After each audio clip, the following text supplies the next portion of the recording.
দেখছেন শিলিগুড়ি এক্সপ্রেস। আমাদের ওখানে 8 শতক জায়গা, রাতারাতি ওয়াল ভেঙে দেয়। আমরা সকালে সেখানে যাই এবং নীতিশ চন্দ্র দাস আমার মাকে মাটিতে ফেলে মারধর করে এবং শিরোধারণের চেষ্টা করে। তো আমরা পুলিশের কাছে অভিযোগ জানিয়েছি, পুলিশ কোনো স্টেপ নেয়নি। আমার বাবা হচ্ছে অসুস্থ রোগী, মেন্টাল পেশেন্ট। ওই জায়গাটার দ্বারা আমার বাবার চিকিৎসা করে।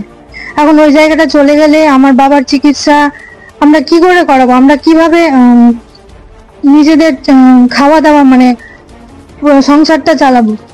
আমাদের আমরা খুব আতঙ্কে আছি। আমরা বাইরে বেরোতে পারছি না, আমার মা মুখ দেখাতে পারছে না বাইরে। মুখ্যমন্ত্রী একজন মহিলা, আমরা মুখ্যমন্ত্রীর কাছে শেষমেশ দ্বারস্থ হয়েছি। মুখ্যমন্ত্রীর কাছে আমরা সাহায্য চাইছি। মুখ্যমন্ত্রী যেন আমাদেরকে সবটা দিয়ে সাহায্য করার চেষ্টা করে এবং আমরা চাই আমাদের জায়গাটা পুনরায় আমাদের ফিরে দেওয়া। মাটিতে ফেলে দম্পতিকে মার মুখ্যমন্ত্রীর দ্বারস্থ অসহায় পরিবার। মালদার বিরামপুরে মানসিক রোগী স্বামীকে নিয়ে বসবাস করা এক অসহায় দম্পতির ওপর জমি দখলকে কেন্দ্র করে হামলার অভিযোগ উঠেছে।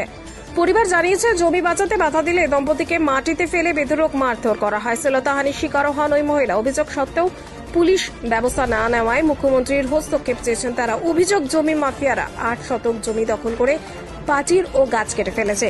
বিজেপির দাবি, অভিযুক্তরা তৃণমূল ঘনিষ্ঠ হওয়ায় পুলিশ নিষ্ক্রিয়। পাল্টা তৃণমূল জানিয়েছে, অভিযোগ পেলে পুলিশ অবশ্যই ব্যবস্থা নেবে।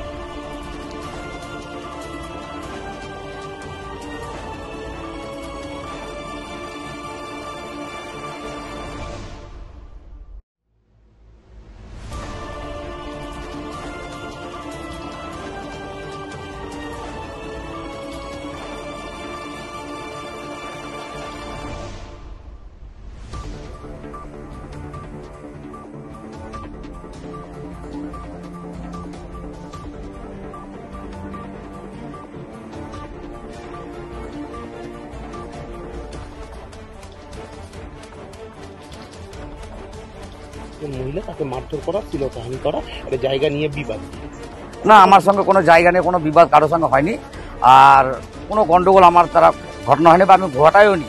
সম্পূর্ণ ভিত্তিহীন অভিযোগ, এটা সম্পূর্ণ মিথ্যে। কেন কেন করছে এটা, কি মনে? না, আমাকে বদনাম করার জন্য, ফাঁসানোর জন্য। ওই জায়গাটা যে রয়েছে, জায়গাটা কার মালিকানা? আমার নিজের অথেন্টিকেট দলিল রয়েছে, পর্চা রয়েছে, সমস্ত কিছু দখলে আছি আমি। আপনি তো অভিযোগ করেছিলেন, আপনি কোর্টে গেছিলেন? হ্যাঁ, আমি কোর্টে যাইনি, উনি কোর্টে গেছে, আমার নামে ইয়ে করেছেন।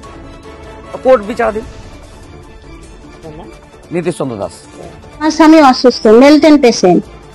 আমাদের ওখানে 8 শতক জায়গা আছে। এক দুষ্কৃতী এসে নীতিশ চন্দ্র দাস রাত্রে ওয়াল ভেঙে ওই জায়গাটা আমার দখল করার চেষ্টা করছে। তো আমার তো ছেলে নাই, আমার দুটোই মেয়ে। তো আমি কিভাবে স্বামীর চিকিৎসা করব? এখন মোথাবাড়ি থানায় অভিযোগ জানিয়েছি, একবার নয় 3বার জানিয়েছি, কিন্তু পুলিশ কোনো স্টেপ নিচ্ছে না। তো আমি এখন মুখ্যমন্ত্রীর কাছে দ্বারস্থ হয়েছি। না, আমি বাড়িতে থাকতে পারছি না। ওখানে আমরা বাধা দিতে গিয়েছিলাম, তো আমাদের মারধর করে, শ্লীলতাহানির চেষ্টা করেছিল।